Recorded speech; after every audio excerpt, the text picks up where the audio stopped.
Romans 6:5. For if we ever have been unified with him in a death like his, we shall certainly be unified with him in a resurrection like his. Now it came to pass in the days of Artaxerxes. This Artaxerxes held 127 regions from India. In those days when King Artaxerxes was enthroned in Shushan, the city, in the 3rd year of his reign, he made a banquet to his friends, and to the rest of the nations, and to the Persians, and to the Medes, the honorable ones, and to the rulers of the satraps. And after these things, after the showing to them the riches of his kingdom and the glory of his gladness for 180 days, when the days were fulfilled of a wedding, the king made a banquet for the nations, to the ones found in the city for 6 days, and in the courtyard of the house of the king, being adorned in fine linen, and cotton being stretched upon lines of fine linen, and of purple upon cube studs of gold and silver, upon columns of Parian marble, and stones, with beds of gold and silver upon a stone pavement of emerald stone, a mother of pearls and Parian marble stone, and transparent strewn beds, being decorated variously with cups of gold and silver, wine abundant and agreeable, which the king himself drank. For this banquet took place not according to the law being situated, but thus the king wanted, and he gave orders to the managers to do his will. And for the men, Vashti the queen made a banquet for the women in the palace where King Artaxerxes was. On the 7th day, the king, being with pleasure, said to Mehuman, and to Biztha, to Harbona, and Bigtha, and Abagtha, Zethar, Carcass, the 7 eunuchs of King Artaxerxes, to bring in the queen to him, to give her reign, and to put on her diadem, and to show to all the rulers and to the nations of her beauty, for she was beautiful. Queen Vashti did not listen to him to come with the eunuchs, and the king fretted. He was provoked to anger, and he said to his friends, Thus these things Vashti spoke, you deal then concerning this law and judgment. And came forward to him Karshana, and Shether, Admatha, Tarshish, Maris, Marsena, Mumyakin, 7 rulers of the Persians and Medes, the ones near the king, the ones foremost being seated next to the king. And they reported to him according to the laws what Vashti the queen must do. She has not done the things have been assigned by the king through the eunuchs. Mumyakin said to the king and to the rulers, not only being Queen Vashti wronged the king, but also all the rulers and the leaders of the king. For he described to them the sayings of the queen, and however she contradicted the king, as also she did contradict to King Artaxerxes. So today the wives of the sovereigns, of the rest of the rulers of the Persians and Medes, hearing the things having been said against the king by her, they shall dare in like manner to dishonor their husbands. But then it seemed good to the king, let him assign a royal decree, and let him write it according to the laws of the Medes and the Persians, and not otherwise treat, nor let the queen any longer enter to him. Let the king give her royalty to a woman better than her. Let the law by the king be heard, whichever he should make for his kingdom. And thus all the women shall invest honor to their own husbands, from poor unto rich. And the word pleased the king, as the rulers and the king's citizens Mumyakin said. He sent letters into all the kingdoms, according to place, according to their form of speech, so as to be fearing them in their households. And after these matters, the king's rage was abated, and no longer was Vashti mentioned, remembering as much as she spoke and how he condemned her. The servants of the king said, Let there be sought to the king young women uncorrupted, beautiful in appearance, and the king shall place magistrates in all the places of his kingdom. Let them choose young women, virgins, beautiful in appearance, to be brought to Shushan the city, and into the chamber of the women. And let them be delivered to the eunuch of the king, the keeper of the women, and let there be given to them a beauty treatment and the remaining care. The women, whoever should be pleasing to the king, shall reign instead of Vashti. And the thing pleased the king, and he did so. There was a man, a Jew, in Shushan the city. His name was Mordecai, the son of Jair, the son of Shammai, the son of Kish, of the son of Benjamin, tribe of Benjamin, who was a captive from Jerusalem, which Nebuchadnezzar the king of Babylon captured. There was to this man a child that he brought up, the daughter of a brother of his father, and her name was Esther. At the changeover of her parents, he instructed her to himself for a woman, and the young woman was good in appearance. When the king's order was heard, many young women were gathered together in Shushan the city by the hand of Haggai, and Esther was led to Haggai, the keeper of the women. The young women pleased him, and she found favor before him, and he hastened to give her the beauty treatment and her portion. And the 7 young women being exhibited to her from the royal palace, he treated her well, and her handmaidens in the chamber of the women. But Esther did not plainly show her race, nor her fatherland, for Mordecai gave charge to her to not report it. Each day Mordecai walked by the feminine courtyard, overseeing what would come to pass with Esther. For this was the time for a young woman to enter to the king, whenever she should fulfill 12 months, for For thus are fulfilled the days of the treatment, 6 months with the aromatics, and with the beauty treatments for the women, and 6 months being anointed with myrrh oil. And then she enters to the king. To whomever he should tell, he delivers her to enter together with him from the chamber of the women unto the palaces. And in the evening she enters, and by day she runs to the second chamber of the women, where Haggai the eunuch of the king, the keeper of the women, is. And no longer does she enter to the king if she should not be called by name. In fulfilling the time, Esther, the daughter of Abihail, brother of the father of Mordecai, entered to the king. Not one thing she disregarded which the eunuch keeper of the women gave charge to her. For Esther was found in favor by all the ones seeing her. And Esther entered to Artaxerxes the king in the 10th month, which is Tebeth, in the 7th year of his kingship. The king loved Esther passionately. She found favor above all the virgins, and he placed her above the feminine diadem. The young king made a banquet for all his friends and the powerful ones for 7 days. He exalted the wedding feast of Esther, and he made a release to the ones under his kingdom. Mordecai attended to affairs in the courtyard.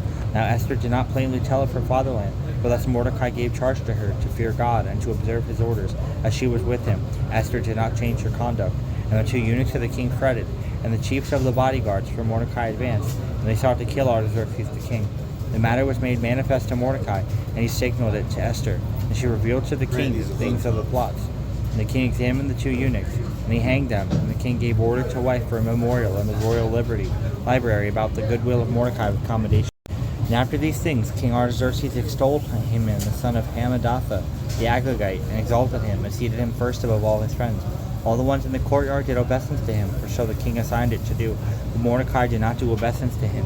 The ones in the courtyard of the king said to Mordecai, O Mordecai, why do you disregard the things being said by the king?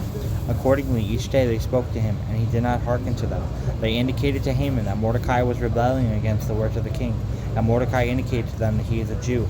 Haman, realizing that Mordecai did not do obeisance to him, was enraged exceedingly. And he took counsel to remove all the Jews under the kingdom of Artaxerxes. He made a referendum in the 12th year of the kingdom of Artaxerxes. He cast lots day by day and month by month, so as to destroy in one day the race of Mordecai. The lot fell on the 14th of the month, which is Adar. And he spoke to King Artaxerxes, saying, There exists a nation, having been disseminated among the nations in all your kingdom, but their laws are special from all the nations, and of the laws of the king they disregard, and it is not advantageous to the king to allow them.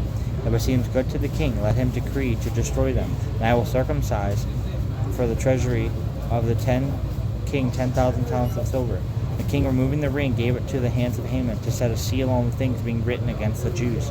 And the king said to Haman, As for the silver, you have it. For the nation you treated as you want. The scribes were called by the king in the 1st month, the 30th day, and they wrote at Haman, gave orders to the commandments and to the rulers in every place from India unto Ethiopia, to 127 places, to the rulers of the nations, according to their form of speech through Artaxerxes the king.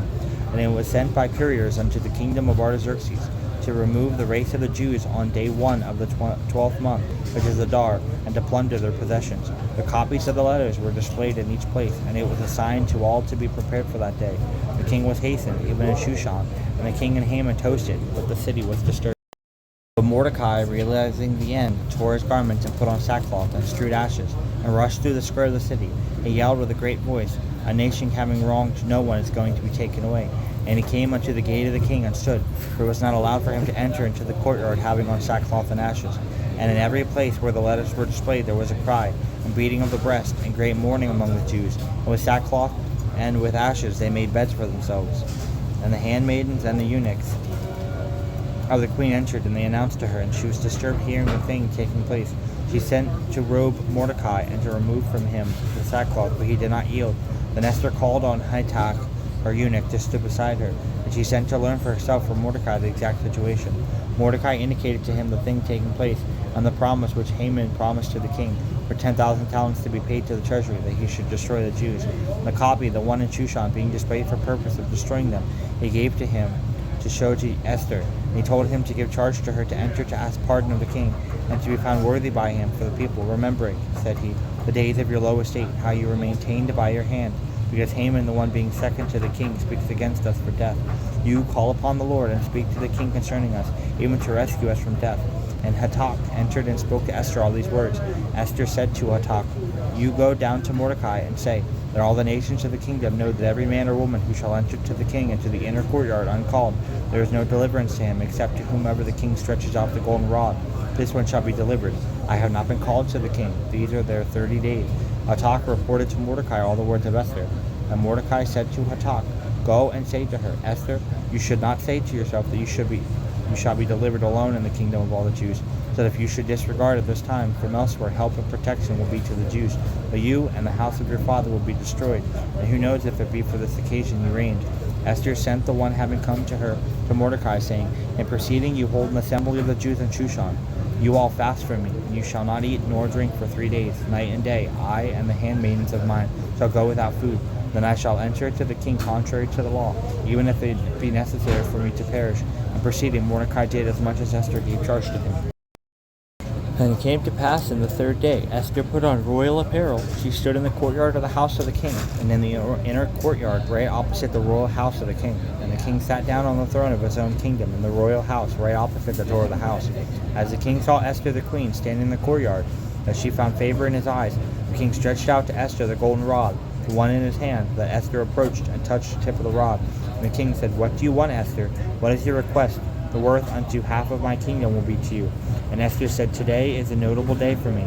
If then it seems good to the king, let both the king and Haman come to the banquet which I stand prepared today. The king said, Hasten Haman, so that we should do the word of Esther. And they came both to the banquet with Esther maid. And at the banquet the king said to Esther, What is it to you, Queen Esther, and will it be to you as much as is worthy? And she said, The request of mine and my petition, if I found favor before the king, let the king and Haman come upon the morrow to the banquet which I shall prepare for them, and tomorrow I will do the same. Haman went forth from the king overjoyed and being glad. But in Haman seeing Mordecai the Jew in the courtyard, he was enraged exceedingly. And entering into his own place, he called his friends and Zeresh his wife, and he showed to them his riches and the glory which the king invested in him. Now he made to him be prominent and to take the lead of the kingdom. Haman said, The queen has called no one with the king, not one to the banquet but me, and for tomorrow she has invited me. These things did not please me whenever I behold Mordecai the Jew in the courtyard. Zeresh his wife said to him and his friends, Fell for yourself a tree of 50 cubits, and at dawn speak to the king, and hang Mordecai upon the tree. And you enter into the banquet with the king, and be glad. And the saying pleased Haman, and the tree was prepared. The Lord removed the sleep from the king that night, and he told his servant to carry in the memorandum letters of the days to read to him. He found letters having been written concerning Mordecai, as was reported to the king concerning the 2 eunuchs of the king, during their watching and their seeking to put hands on Artaxerxes. The king said, What glory or favor did we do for Mordecai? And the servants of the king said, We did not do for him one thing. During the inquiring by the king concerning the goodwill of Mordecai, behold, Haman was in the courtyard. And the king said, Who is it in the courtyard? He entered to speak to the king to hang Mordecai upon the tree which he prepared. The servants of the king said, Behold, Haman stands in the courtyard. And the king said, Call him. The king said to Haman, What shall I do to the man whom I want to extol? And Haman said to himself, Who does the king want to extol unless me? And he said to the king, As for the man whom the king wants to extol, let the servants of the king bring fine linen apparel which the king puts on, and the horse upon which the king mounts. Give it to the one of the friends of the king of the honorable ones, and robe the man whom the king loves, and mount him upon the horse. Let him proclaim through the square of the city, saying, So shall it be done to every man whom the king extols. And the king said to Haman, You spoke well. So you do thus to Mordecai the Jew, to the one attending in the courtyard. Do not let fall from you a word which you spoke. And Haman took the robe and the horse, and he robed Mordecai, mounted him upon the horse, and went through the square of the city, and proclaiming, saying, So it will be to every man the king wants to extol. Mordecai returned to the courtyard, and Haman returned to his own place, fretting with a downcast head. Haman described the things coming to pass to Zeresh his wife and to his friends. And the friends and wife said to him, Since Mordecai is of the race of the Jews, and you began to be humbled before him, in falling you shall fall, and in no way should you be able to defend against him, for the living God is with him. While they were yet speaking, the eunuchs came to hurry Haman unto the banquet which Esther prepared. And they entered, the king and Haman, to drink together with the queen. The king said to Esther on the 2nd day of the banquet, What is it, Queen Esther? What is your request, and what is your petition? And it will be yours unto half of my kingdom. And answering she said, If I found favor before the king, let him give life to my request, and my people to my petition. For both I and my people were sold into destruction and ravaging and slavery, we and both our children, for manservants and maidservants. I neglected to speak, for the slanderer is not worthy of the courtyard of the king.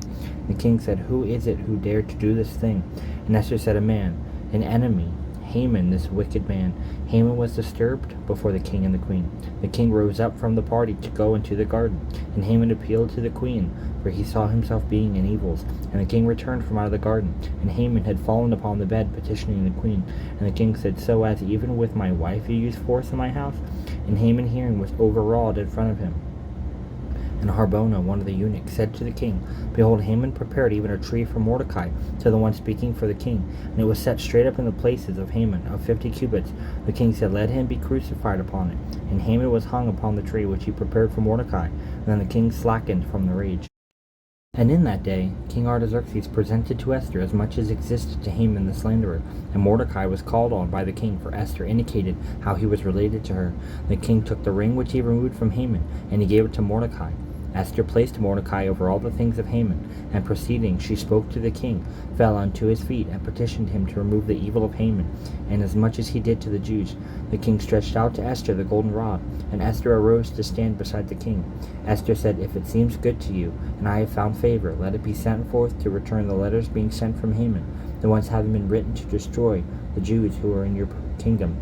For how shall I be able to behold the ill treatment of my people? How shall I be able to be delivered in the destruction of my fatherland? The king said to Esther, If all the possessions of Haman I gave and granted to you, and he I hanged upon the tree for the hand he bore against the Jews, what yet do you anxiously seek? And you write in my name as it seems good to you. Set a seal with my ring, for as much as is written of the king, in giving an order, and the seal shall be set by my ring. It is not to them to contradict. The scribes were called in the first month, which is Nisan, on the 3rd and 20th day of the same year. And it was written to the Jews, as much as was given charge to the local managers, and to the rulers of the satraps. For India unto Ethiopia 127 satraps, according to place by place, according to their form of speech. And it was written through the king, and the seal was set by his ring, and they sent out the letters by couriers. As he gave orders to them to deal with their laws in every city, both to help them, and to deal with their opponents, and with their adversaries as they wanted. On one day in all the kingdom of Artaxerxes, on the 13th day of the 12th month, which is Adar, the copies let them be displayed clear to the eyes in all the kingdom, and for all the Jews to be prepared for this day, for them to wage war against their opponents. Then the horsemen went forth, hastening to complete the things being spoken by the king, and the order was displayed also into Shushan. Mordecai went forth robed in the royal apparel, and having a crown of gold and a diadem of purple fine linen, and the ones in Shushan beholding rejoiced.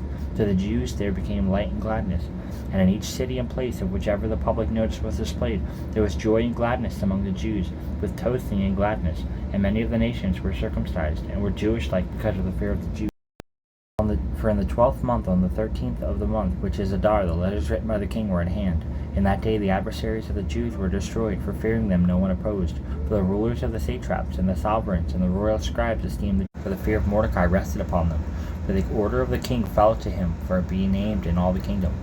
And in Shushan, the city, the Jews killed 500 men, both Parshandatha, the Delphon, Aspatha, Poratha, Adalia, Eridatha, Parmashta, Arasai, Aradai, Vajasatha, even the 10 sons of Haman, sons of Hamadatha, the Bogian, the enemy of the Jews, but they plundered not in that day, and was given the number to the king, of the ones being destroyed in Shushan. The king said to Esther, The Jews destroyed in Shushan 500 men in the city, and in the place round about. How do you imagine they were treated? What then do you still petition, for it will be with yours? And Esther said to the king, Let it be given for the Jews to deal likewise tomorrow, so as far the 10 sons of Haman to hang. The king committed it to so be, and he displayed to the Jews of the city the bodies of the sons of Haman to hang. The Jews gathered together in Shushan on the 14th day of Adar, and they killed 300 men, but nothing they plundered. The rest of the Jews of the ones in the kingdom gathered together and helped themselves, and gained rest from the warlike men, for they destroyed of them 10,000, and 5,000 men on the 13th of Adar, but they plundered nothing. They rested on the 14th of the same month, and they celebrated it as a day of rest with joy and gladness. And the Jews in Shushan the city gathered together also on the 14th and rested, but they celebrated even on the 15th with joy and gladness. And because of this, then the Jews, the ones being disseminated in every place outside, celebrated on the 14th of Adar, a good day with gladness, each sending portions to his neighbor. Mordecai wrote these words in a scroll, and sent them to the Jews, as many as were in the kingdom of Artaxerxes, to the ones near and to the ones far, to establish these days as good days, to celebrate both the 14th and the 15th of Adar. For in these days the Jews gained rest from their enemies, and the month in which turns for them which was Adar from mourning to joy, from grief to good days, and was to celebrate entirely for good days of wedding feasts and gladness, sending gifts, portions to their friends and to the poor. And the Jews favorably received it, as Mordecai wrote to them, of how Haman son of Hammedatha the Macedonian waged war against them, and as he ordained a referendum and the lot to obliterate them. Now he entered to the king, telling him to hang Mordecai. But as much as he attempted to bring bad things upon the Jews, upon himself it came to pass, and he was hanged, he and his children. And on account of this they called these days Purim, because of the lots. For in this dialect they are called Purim, because of the words of this letter, inasmuch as they suffer on account of it, inasmuch as happened to them and was stopped. And the Jews favorably received it for themselves, and for their seed, and for the ones proposed unto them to observe it, nor in fact shall they treat it likewise. Otherwise, these days were a memorial being completed according to generation and generation, and city, and family, and place. And these days were celebrated for all time. Their memorial in no way should fail unto generation. And Esther the queen, daughter of Abihail, wrote, and Mordecai the Jew, as much as they did in the confirmation of the letter of the Purim. They established to themselves Mordecai and Esther the queen for themselves, and establishing according to their fasting and their counsel. Esther established the matter for the aeon, and it was written for a memorial. 10. And the king rode unto the kingdom by both land and sea, and his strength and the valor, riches, and also the glory of his kingdom, behold, they are written in the scroll of the Persians and Medes for memorial. For Mordecai relieved King Artaxerxes, and was great in the kingdom, and being extolled by the Jews, and being found to describe the welfare to all their nations. A man, wanting to separate from friends, seeks excuses, but at all times he will be reviled. One lacking of sense has no need for wisdom, or rather he is led by folly. Whenever the impious should come into the depth of hell, of evils, he pays no attention, and there comes upon him dishonor and scorn. A word in the heart of a man is deep water, and a river and a spring of life jump up. To admire the face of the impious is not good, nor is it sacred to turn aside the just and a judgment. The lips of a fool lead him into evils, and his bold mouth calls unto death. The mouth of a fool is destruction to him, and his lips are a snare for his soul. The lazy are thrown down by fear, and the souls of effeminate ones shall hunger. The one not repairing himself by his works is brother of the one laying himself waste. The name of the Lord is of great strength, and the just are raised up high running up to it. The substance of a rich man is a fortified city, and its glory overshadows greatly. Before destruction, the heart of a man is raised up high, and before glory it is humbled. The one who answers a word before hearing the matter, it is folly and scorn to him. An intelligent attendant calms the rage of a man, but a faint-hearted man who can endure? The heart of an intelligent man acquires perception, and ears of the wise seek insight. A gift of a man widens him, and sits him by monarchs. A just man is an accuser of himself at the beginning of speaking, but whenever the opponent demands attention, he is reproved. The lot ceases disputes, and among the monarchs it defines the bounds. A brother being helped by a brother is as high and fortified city, and as strong as a well-founded palace. From fruits of the mouth a man fills his belly, from fruits of his lips he shall be filled up. Death and life are in the handle of the tongue, and the ones holding it shall eat of its fruits. The one who finds a good wife finds favor, and he receives happiness from the Lord. The one who casts out a good woman casts out good things, but the one holding on to an adulteress is foolish and impious. For the needy utter sounds of supplications, but the rich man responds harshly. A man having friends is for friendship, and there is a friend cleaving to over a brother.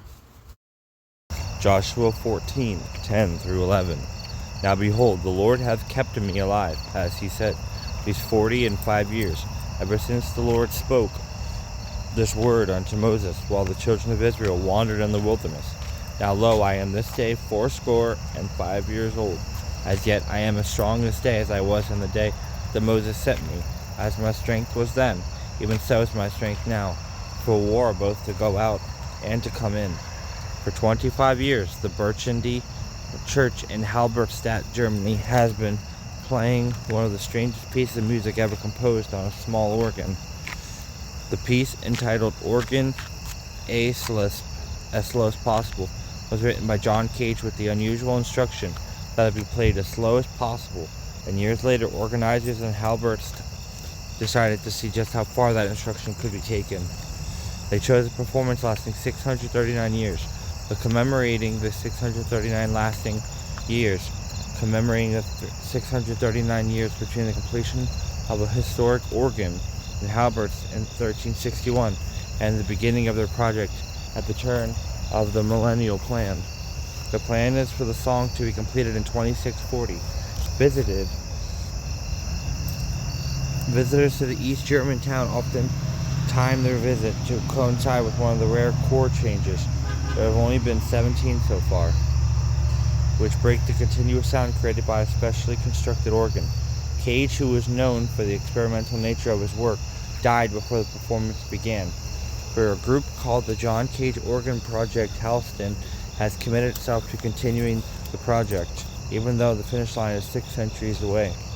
While most of the world around us is impatient and in a hurry, there's great value in being willing to wait on God for His purposes and promises to be fulfilled. For of course that does not mean that we sit and do nothing, but that we do not give up hope just because something may have been delayed. There's a 45-year gap between when Caleb was promised the possession in Canaan and the time he was given it, yet he never lost hope or the vision of what would be accomplished if he remained faithful. Joshua blessed. It gave unto Caleb the son of Jephunneh Hebron for an inheritance. We shall not know how long the wait will be, but we can live with confidence and hope that God's promises will be fulfilled in His perfect time. For the fact that we have not yet seen a promise from God fulfilled does not make it any less certain and true.